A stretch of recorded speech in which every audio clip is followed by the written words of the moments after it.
All right, welcome back everybody. Happy to have you all here today because we're gonna be talking about what I think are 7 of the best concealed carry pistols across the price spectrum and different operational designs that I would actually trust my life to. And of course, we are gonna throw in some honorable mentions as well because it seems like every other week, a new ultra slim or micro or macro compact style pistol is being dropped from every other different manufacturer you can think of. So we'll pop those in here, and of course we'll talk about some that I have coming into the channel because I get to fire a lot of different pistols and guns in general here for the channel, but I have not had the chance to fire everything.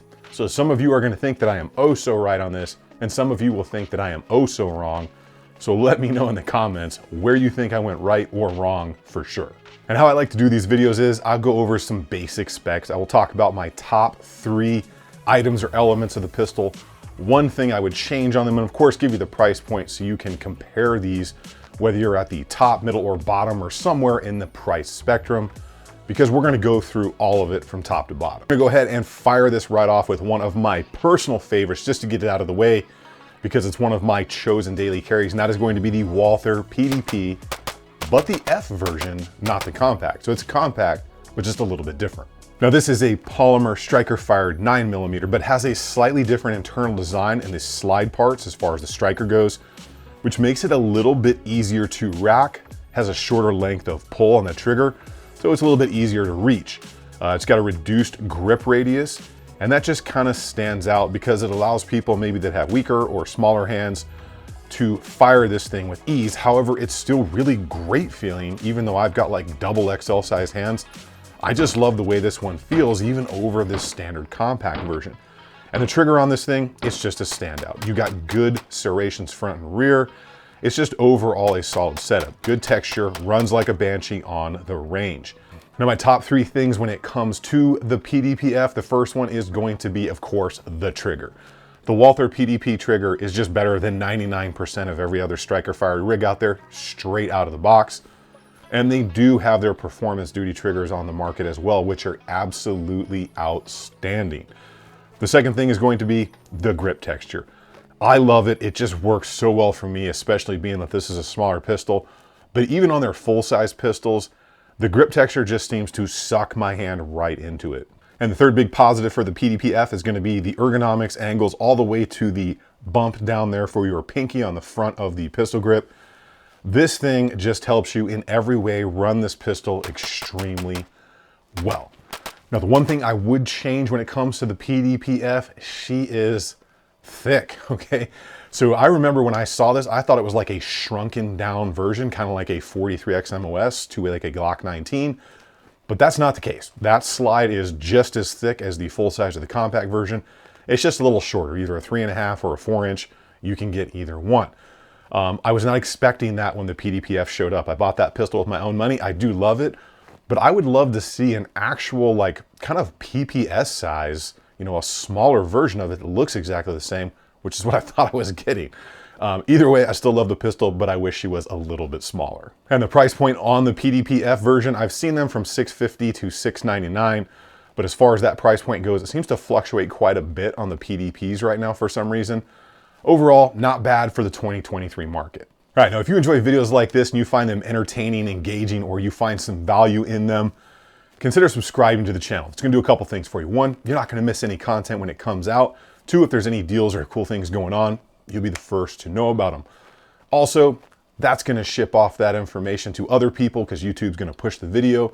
Maybe some of those people have never seen 2A or gun content before, and we could kind of win them over a little bit, which really just helps us all in the end. And if you think you're subscribed, go ahead and double and triple check that. All right, next up on the list is going to be the Sig X Macro. So this is not a compact, it's not a micro, it's a macro because we needed one more category when it comes to carry pistols, right?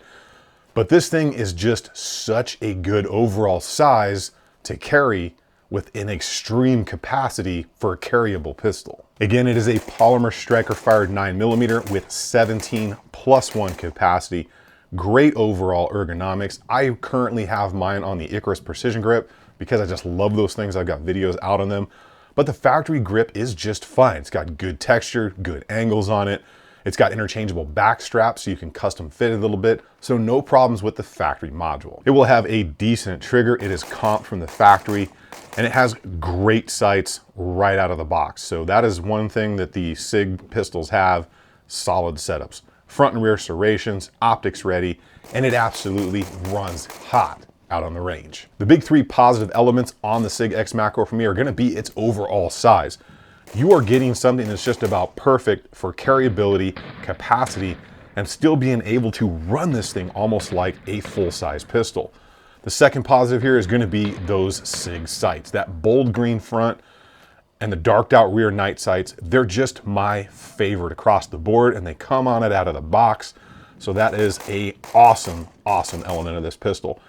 Third big positive, the capacity. 17+1, effectively giving you Glock 17, Beretta APX A1, full-size capacity, but in such a smaller package, it is so easy to carry around every day.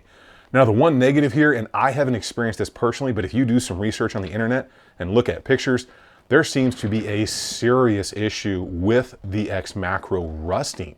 Now, I haven't experienced that here in Arizona. I always wear an undershirt when I'm carrying because we sweat a lot in Arizona because it's hot. But it seems to be you cannot post a video about the Macro without dozens of people commenting, the Sig's rusting, you know, the coating's coming off. So there seems to be a legitimate quality issue with the coating on these Sigs, which I think is a new thing. I don't remember ever hearing about that before, but it seems to be a very big issue right now. And when it comes to the price on the Macro, I've seen people say they got them for $650. Every time I look, I'm seeing them right at like $750, $799. So it is not the cheapest pistol out there, but you're getting a lot of pistol between the sights, the integrated comp, the capacity, all that good stuff that's going on there. So really kind of up to you on where you want to spend your coin, as with everything we are talking about here today. Well, now we are going to go ahead and please my hammer-fired fans, because we are going to talk about one of my favorite 1911 double stack, or 2011 as they're more commonly known as, rigs, and that is going to be the BUL Armory SAS 2 Ultralight in a 3 1/4 inch. So this, like I said, double stack 1911, or more commonly known as a 2011. Capacity is 16+1, 9mm, 3 1/4 barrel, steel slide, steel frame, polymer lower grip module, manual safety system. That is very important if you've never fired a 1911 style pistol before. But the pistol just seems to have everything. Great sights out of the box, great trigger out of the box, great serrations out of the box, great feel out of the box, runs like a banshee right out of the box. Hands down, a very good pistol, as it should be, because it's more expensive. Now, the big three positives here for me on the BUL SAS 2 Ultralight. Number one going to be that trigger. Now, everybody chases the 1911 trigger. You have all probably heard that before, but this one's just exceptional. Far better than your standard combat 1911 trigger. Feels custom tunes, runs like a banshee on the range, and just has a great interface, reset, brake, all that stuff is just so good on this trigger. Number two, it is just absolutely one of the most carryable hammer-fired pistols out there, giving you an outstanding capacity and ability to run and control this thing on the range. Number three, for a 3 1/4 inch 2011 or 1911 style pistol, the shootability of this thing is absolutely outstanding out on the range. You can run the heck out of this thing and not worry about hitting your target, even at longer distances, 50, 75 yards, as long as you got those skills. Now, the one thing I would like to see here, and I ask this on a lot of pistols, that is, I'd love a magwell on this thing, because with a magwell and the way this thing's set up, the size of the grip, whether you've got a little bit smaller hands or even bigger hands like mine, you can really run this pistol just a little bit faster with a magwell. Now, the price on this one, and make sure you're sitting down, it's $14.90. So it does come in under $1,500, but you are gonna pay for a hammer-fired gun at this quality level. And like I said up front, we're going across the price spectrum here and across the operating system style as well, because that's the first hammer one. But let's go ahead and move back into the tactical Tupperware, also known as a 9mm striker-fired gun, with the Hellcat Pro from Springfield Armory. Now, this one is going to give you a 15+1 capacity, a little bit more grip, kind of like that X Macro, without being too big. It's not too small, has an overall outstanding feel to it in the hand, runs like a monster out on the range. It's got good serrations, good sights from the factory, optics ready, just like everything else we've talked about here today. Great texture. and you can just run the thing. It's got stainless steel mags. It's overall a very solid pistol with good ergonomics and a great overall feel. My top 3 elements here on the Hellcat Pro, number 1 is gonna be the grip texture. So not only is it everywhere around that pistol grip, all the way out on the front of the frame for some more reference points and traction, but it's like that sandpaper kind of style, but it's actually 2 pyramids, one which is sharp and one which is flat. So it kind of grips your hand very well. It's aggressive yet not abrasive, and hands down helps you control this pistol out on the range. Number 2, up front, you have a multi-slot accessory rail. So that's gonna help you fit your chosen light or whatever rig you wanna put under there, a mini bayonet, whatever floats your boat. I love having an accessory rail because I love running lights on every pistol that I carry around, minus ones that don't have a rail. And number 3, the sights on the Hellcat Pro are solid. So it's a U-notch rear, a bold front night sight. They're easy to use, metal, right out of the box, good to go. Never had a problem with them. And the fact that you're getting those at the price point is a solid deal. Now, the one thing I would like to see a little bit better, and I think most people will comment on this if they have not already in the comments down below, the Hellcat Pro kicks like a mule as compared to other things. And that's a little bit of an exaggeration. But you definitely know you're shooting a Hellcat Pro as compared to like a Glock 43 XMOS or something. For some odd reason, the Hellcat Pro does have a very different recoil impulse that feels much more impact, I guess, onto your hand, right? You can feel that muzzle rise a little bit more. You feel that push, that buck a little bit more than some other stuff. But that really has to do with grip and controlling it. I don't have a problem running the Hellcat Pro very fast, but some people might. So I don't know if it's a heavier guide rod or what they could do, a different spring setup in there, but I would like to see the Hellcat Pro reduce its recoil slightly. Now the price on this one is gonna be $599. I've seen it out there a little lower, I've seen it out there a little higher, but overall that is a solid price for what you're getting in the Hellcat Pro from Springfield. All right, now this next one is the cheapest one of the group here, but Taurus did such a better job on this pistol than they have on previous releases, and that is gonna be the GX4 XL. Again, this is a polymer striker fired rig coming with a capacity of 13+1. You get interchangeable back straps for a custom fit, metal sights, optics ready, good reference texture up on the front of the frame, good grip texture all the way around. I would like to see a little bit more of it. It has great ergonomics and angles to it, and overall feels really good in the hand and runs really well for a pistol this small out on the range.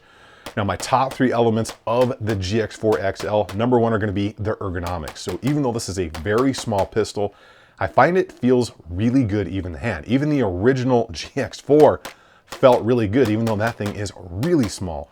So they did a great job overall on the angles, ergonomics, feel, and the ability to change the back straps on the GX4 XL. Number 2 here is going to be the grip texture. It's like that sandpaper style once again, aggressive yet not abrasive. I do wish there was more of it. You do get that same texture on the front of the frame and the sides to help recoil control. Overall, very well done. Number 3, you get those interchangeable back straps, which is going to help you custom fit this to your hand a little bit, which is always a very nice touch to be able to fit something a little better to your hand, especially when they are smaller pistols like this. Now, the one thing I would have loved to see on the GX4, GX4 XL is a rail slot up front for an accessory. Now, I know someone's gonna bring up that there are those clamshell designs. Well, those aren't waterproof, okay? Those have failed a lot. I've seen a bunch of those things go down. It's not my style. I want a true IPX7 or IPX67 rated light that's waterproof, dustproof, and that I know I can count on. Something like the TLR7A sub from Streamlight. It's one of my favorite lights for pistols this size, and I love to carry lights on every pistol just because I always want positive identification should that thing be pointed at something, because you got to make sure you ID things right, and white light is probably the best way to do that when you're in a dark environment. Now the price point on the Taurus GX4 XL is exceptional, coming in at $350. I personally feel that is a steal for the pistol. It's run reliably, it seems to be durable, it's going a long way, it's built on a chassis system, it's got a lot going for it. So for $350, a price point which I think most of us common people out there can afford, I think they did a heck of a job here. Well, now it's time for an honorable mention, and this is a pistol that was just not my favorite, but it seems to be the more people I talk to, the more feedback I get, people just love it, and that's gonna be the Masada Slim. Many people have kind of marketed this as a Glock 43 XMOS killer. I don't personally think so, but it's an overall great pistol. It's got a decent trigger. It was not my favorite. In fact, it was my least favorite part of the pistol. It's a chassis system, great front and rear serrations, optics ready, great angles, good grip texture. IWI has a great reputation. It ran like a champ on the range, but for some odd reason, it just didn't stand out to me, but it seems to be that it is a standout amongst many others, so that's why it's an honorable mention. And the price point on the Masada Slim is coming in at a solid $450, which I think, again, is just a solid deal in 2023. Let's get back into some hammer-fired love with the priciest one that we're going to talk about today, and that is going to be the SFX9 from Wilson Combat. Now, this thing just flat out does it for me in every way on the range. Absolute pleasure to run this thing. All metal, hammer-fired pistol, drawn from the 1911 lineage. Everything about this pistol is custom fit and tuned. Amazing trigger, amazing ergonomics. Runs like a banshee, has a 15+1 capacity, great serrations, optics ready, the grip feels good. Just, I can't find a bad thing about this pistol. And with that 15+1 capacity, it's small enough to carry around all day and runs like a bigger pistol. Now, my top 3 things about the SFX9 from Wilson, besides just everything, is one, the smoothness of this thing. So from round 1 to round 500, this thing felt like butter. It felt like microwave butter. It felt like everything was gliding on ball bearings from the first round all the way through the end of my testing. And number 2 is gonna be the angles. This thing feels like it was just made for my hand. And Wilson Combat kind of has that reputation with their grip modules, even for other pistols. They just seem to have a feeling like they did everything right when you put it in your hand. Number 3 is going to be the shootability. For its size, 3¼ inch, it's pretty unmatched. This thing just runs like a beast and it feels amazing out on the range, as it should, because it comes with a price point. Now, the one thing I would like to see, and I know I say this all the time, is a magwell. I think a magwell would just be the coup de grace on this thing. It would give you that little bit of extra speed on a magazine exchange and just give that final feeling that you just really have such a solid grip on there, because on that shorter grip would push your hand up into that pistol a little bit more and would help with some recoil, because this is a smaller pistol, even though for the size, I think the way it runs is pretty unmatched. Now, everybody take a deep breath, hold on to your desk or whatever you're sitting in front of, because we're going to talk about the price point on this one. $3,000 depending on optics ready, not optics ready, how you get it outfitted. Now, I know some people have probably already called for emergency services or sent somebody to get an AED because your heart's not beating right anymore. But you have to understand, this is a custom fit pistol, all machined parts. It's vastly different than other things out on the market. And you're going to pay for that Wilson Combat name, that Wilson Combat precision, experience, all the good stuff that goes into it. But when I look at things like this, I'm like, YOLO, right? You only live once, and this thing is sticking around. And this is something that literally becomes a family heirloom, because one, you paid a lot, you don't want to get rid of it, and it's just amazing out on the range. All right, well, let's talk about some things I have coming in. One, the MC9 from Canik. I have just been barraged with comments, messages, and emails. Century Arms and Canik shows the channel no love. I had to wait in line like everybody else. I bought one. It's at the shop right now. I'm going to pick it up after this video. So the MC9 will be in the mix now, in the running. The video will be out really soon. As well as the other one that's made a lot of noise recently, and that's the FN MRD Reflex. So FN makes a very solid product. Their 509 series was good, had one of the worst triggers in the market, but overall a solid pistol. We will see how the Reflex turns out, because I should have that one coming in the next several weeks once I've got the budget to purchase that one. So both of those will be in the run-in for the next ultra concealable, carryable package. All right, and the last one of the group here today, and this is where my Glock fans lose their minds, turn into chimpanzees and start throwing feces at the wall, because the Glock 43X MOS is last on the list, and that's because it's got a caveat, and that is with the Shield Arms S15 magazines, because that effectively gives you a 15+1 capacity. I'm using the new Gen 3s. I've got all the second and first gen ones. I've never had a problem with them. I've got their magazine release. I've run it with the Tyrant ones. Seems to work for me. But this is a polymer striker fired 9mm, giving you a 10+1 factory or a 15+1 capacity with the Shield Arms mags. Got a decent overall lineup here. Grip texture's okay, slide serration's okay, sights not great, trigger not great, but you get the Glock reliability, durability. It seems to run on every ammo out there besides steel. You get the Glock safety system, and I do believe this was actually the #1 selling pistol of 2022, and that's for a good reason. So I am not the biggest Glock fan, but I am a huge 43X fan because the size, the ergonomics of it, everything just seems to fit and work. And I know I am going to get something that goes bang no matter what the condition of it seems to be every single time, whether it's dirty, hasn't been cleaned, hasn't been lubed, wearing bad ammo, good ammo, self-defense ammo. The thing just runs. So my top 3 here for the 43X MOS, first is going to be the overall size. Now it's thinner and smaller than a 19, you get a good capacity, but it's still large enough to run really fast and consistent out on the range, even out to distances of like 50 and 75 yards. It's just a great overall pistol. Number 2, the reliability. I think it is pretty unmatched except for steel ammo because I can't get steel to run in anything. But even compared to other super reliable pistols in the market, I think Glock's is pretty much unmatched when it comes to the overall numbers of their pistols out in the market. Number 3, the ease of working on the pistol and the system itself. It's just unmatched. There's so few parts. It's so simplified. That does make it easy to work on. That's also the downfall of the Glock trigger and why it doesn't feel great. But this is also what allows you to tune these things, test parts in them, and do it pretty safely because you've really got to work to mess up a Glock, okay? You've got to literally try or just have no clue what you're doing or be completely unmechanical. But it's just an easy system to work on. So the one thing I would love to see change in the Glock up front is the trigger. So the trigger that comes on factory Glocks, and specifically some of the smaller ones, is just hot sushi dumpster fire garbage. Like, I literally think it's probably, if not the worst, really close to the worst trigger in the market. Especially with modern offerings out there like the PDP, some of the Canics. Glock needs to get that performance trigger or just clean the factory trigger up in everything they put out there because it is like so bad compared to things that are out there right now.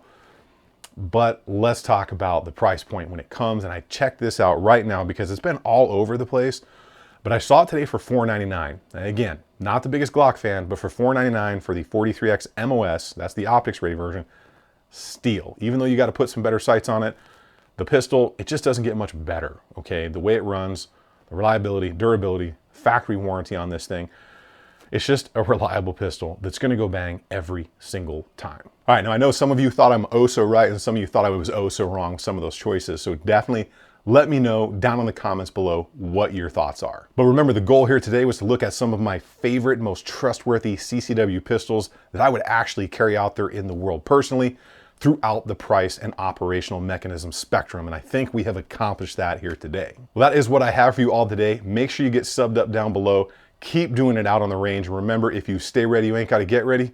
I will see you all on the next one.